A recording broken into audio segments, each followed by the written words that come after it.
Regulatory evidence on the Google Nexus 8 by HTC emerges. T-Mobile takes its uncarrier plan seriously with a new unlocking mechanism.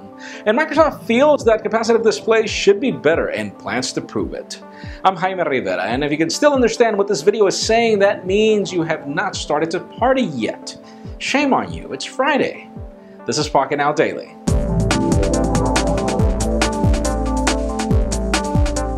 For those of you living in the United States, this is probably not a deal, but for those of us that live outside the United States, if you didn't know, Google Play Movies has launched just a couple of months ago. It's been only a few weeks or months.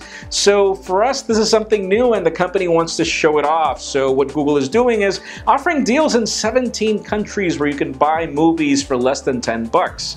But when you think about the fact that Netflix has been in these countries for about 3 years already, there is a reason why they're doing this. So hey, the option is there. Links in the description for full details on which countries. Another official and very odd news, AT&T has just picked up an LG-G-Vista, you know, that phone that had us all confused on Verizon, and then it ended up being a watered-down G3 with a QHD display, among other very bad specifications. The case is that AT&T just picked up the phone, but it's not really the same phone. You actually get a 720p display, which is more like the G3A that got launched in Korea, only with the same leisure specs of the Verizon variant. The G3 Vista is probably not one of the best phones of the year, but for those of you that are not wanting to spend much money, this is an option, though bear in mind there are other options that cost the same $100 after a 2-year contract, and better phones actually. Now, if there is one carrier that hasn't stopped surprising us, it's T-Mobile. The company is taking their uncarrier policy very seriously. What they're doing is launching a new application allowing you to unlock your phone.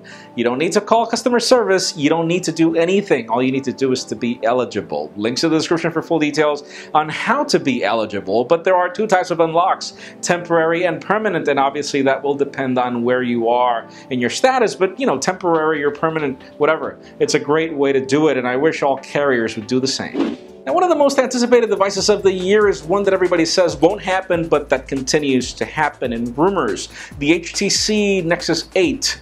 As it turns out, the device is apparently on certification in South Korea already, even though HTC said they weren't building a tablet. And we've got some decent specifications here. Again, links in the description. We are between 5 and 4 gigabytes of RAM among an 8-megapixel camera, a Tegra K1 processor, among other things. This could be a very good product, hopefully, if HTC brings their own design to it, which is obviously what I think is going to be the case. So let's see what we get, as certification means we should be getting this product very soon.